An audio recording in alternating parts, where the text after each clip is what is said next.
Hi, you're watching Hindustan Times, and I'm Aditi Prasad. Now, Cyclone Yaas made a landfall on the country's east coast on Wednesday, leaving a trail of destruction both in Odisha and in West Bengal. Amidst this horror, the one thing that stands out is perhaps the fact that the single digit death toll in the aftermath of the cyclone. Now, while even one death is too many, this suggests that the governments were effective in their efforts to minimize the loss of lives. I have with me Pradeep Kumar Jena, Special Relief Commissioner for Odisha, for more. Welcome to the show, sir. Thank you, Aditi. Sir, you were in Odisha even during the 1999 super cyclone. When it had ravaged the state, there were 10,000 people who lost their lives. Um, uh, you know, 21 years later, now Cyclone Yaas hitting Odisha, another super cyclone. You only had 3 to 4 deaths. Although even one death, as I said, is way too many.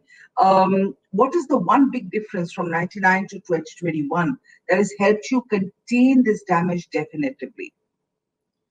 Okay, during the 99 super cyclone, I was a young collector in Cuttack those days. And we have seen, everybody knows, we lost about 9,000 human lives. And today, successively, over last 20 years, we have worked hard. And last year, we had two cyclones and we had no deaths.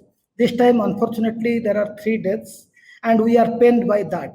And how this turnaround has happened is only because the Chief Minister, our Honorable Present Chief Minister Navin Patnaik, who took over the state in 2000, he has a mission that every life is precious, and during disasters particularly, it is the responsibility of the government to save every life.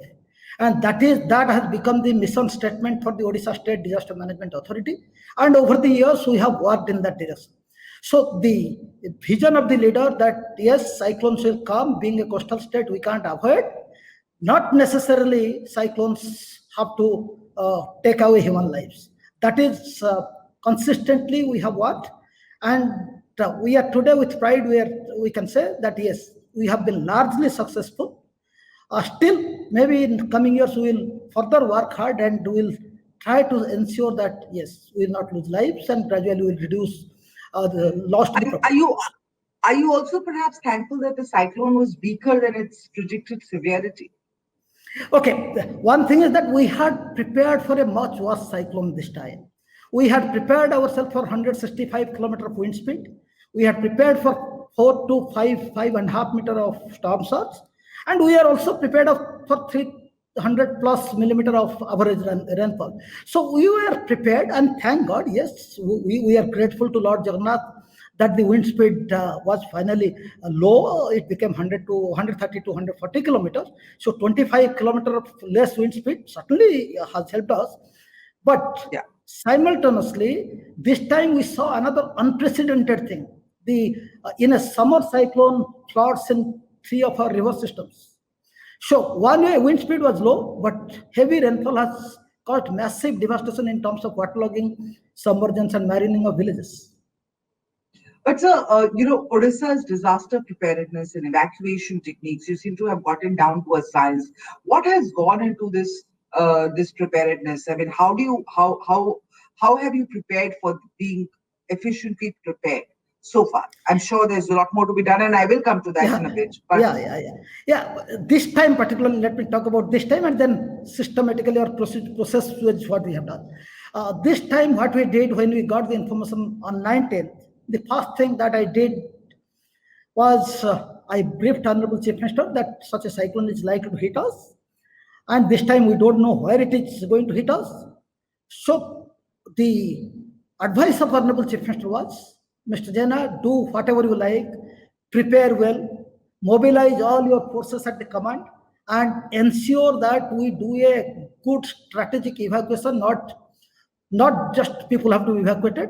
Please plan it properly so that we minimize or we should achieve that zero casualty mission which state government has. Uh, so what we did, we followed two approaches. Since this time we knew that there will be storm surge, so we had a blanket evacuation from the storm surge prone villages.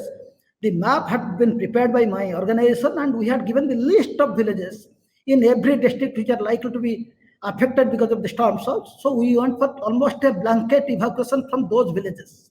But rest of the area, we didn't go for blanket evacuation. Only targeted evacuation. People living in kacha houses. Those who are having pakka houses, they can withstand 300 kilometer plus wind speed. So we don't have to unnecessarily evacuate them. So targeted evacuation from high wind zones and almost blanket evacuation from the storm zones. These two strategies have worked, and for which you can see, okay, we had 3 unfortunate deaths, but then this time we don't have deaths from storm surge zone. We don't have every time post cyclone we get a lot of orthopedic injuries reported. This time not many. So that means this strategy of evacuation has worked, and this strategy has been worked out by perfect deployment of our response forces. This time we had an unprecedented mobilization of response forces and put them in strategic locations, which by which we could evacuate smoothly people by following the COVID norms. And this time we evacuated them to 7,10,000 approximately people have been evacuated, and we put them in 8,410 cyclone shelters. Not that all are permanent cyclone shelters. And this was done within a span of 24 hours? Yeah, about 24 hours. Less than And 24 hours. how we could do this? Again, that is the thing. Because over the years, we have a robust institutional framework. We are the first state, as you may be knowing, that we are the first state to have a state disaster management authority. We are the first state to come up with a specialized disaster response force. And then we have our district disaster management plan, district disaster management committees, right, and disaster management committees right up to village level established. Every year we go for a mock drill on 19th of June, where in every village we create different scenarios, and then we involve people and see where are we strong, what are our weaknesses, what do we need to improve. And in the process, the Panchayat Raj representatives, local women self-help groups, community volunteers, all are involved. So this practice over the year we do, and that helps people when we give a call that we must evacuate. Yes, initially people will show little reluctance, but when we pursue them, then they persuade them, then they come out, and this is every time what we have seen. During this entire time, managing a disaster during a pandemic, how difficult was it for local officials to maintain COVID protocols in these storm shelters? Or can you just take us through COVID management during cyclone? How difficult was it, Yeah, or yeah, how did you yeah. plan for it?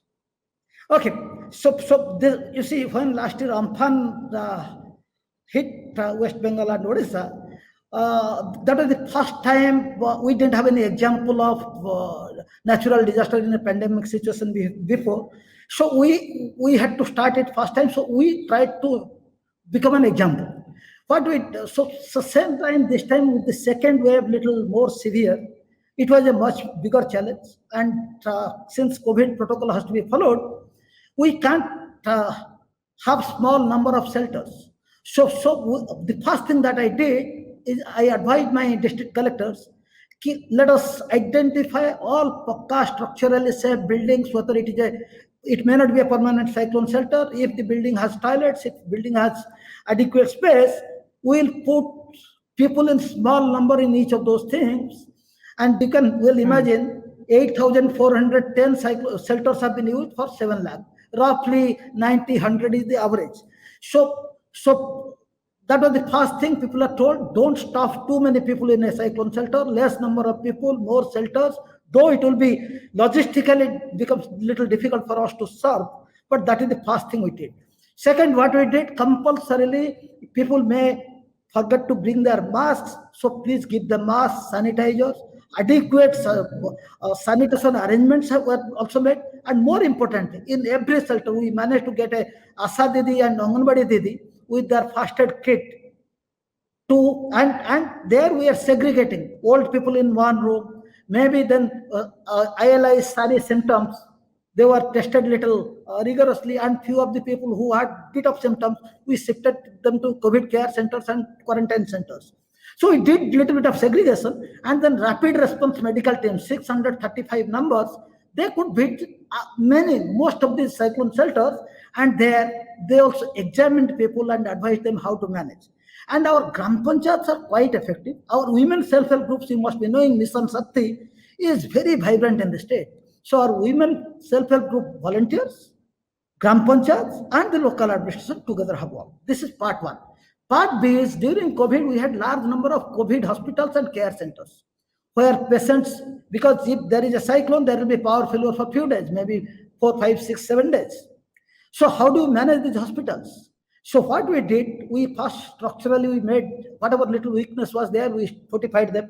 All doors, windows were checked and additional ply support was given. Then what we did, adequate backup generator and fuel was kept. Then additional doctors and paramedics were lost. And arrangements for their stay, food, everything was made in this COVID hospital itself, along with the patients. Then adequate drugs, consumables, injectables were sent, and more importantly, for 5 days we worked out what would be the oxygen requirement. And that much of oxygen cylinders were kept a buffer so that in case something happens, certainly in 120 hours we will open communication and we can rush further aid, but at least for 5 days let us not take chances. And we kept adequate buffers. So this was meticulously planned by the oxygen task force of the state, and Honorable Chief Minister was very particular. Nothing should go wrong in COVID hospitals. And more importantly, there is a very interesting thing this time we have done. 2,107 pregnant women who are expecting their babies to be born before 1st June, EDD, before 1st June, we shifted them prior to the cyclone to the hospitals. And in 3 days, day before cyclone, day during the cyclone, and day after the cyclone, these 3 days, 753 babies were born, and both mothers and babies in all those 753 cases were healthy. This big risk, had we shifted them to the cyclone shelters, then and if somebody would have delivered, then possibly we could not have given them adequate medical support. So this strategic planning, this helps us. Yes, strategic planning helps you, and also thanks to Mother Nature, I guess that the severity of the cyclone was much less this time than it Yeah. was before. Thank you so much for joining us, Mr. Jena. It is a pleasure to speak with you, and we hope to get you back again on the show to discuss, further measures of Right. disaster relief that the Odisha government is planning. And yeah, there are some lessons that other Yes. states in the country can take from this. Thank you so much for joining us.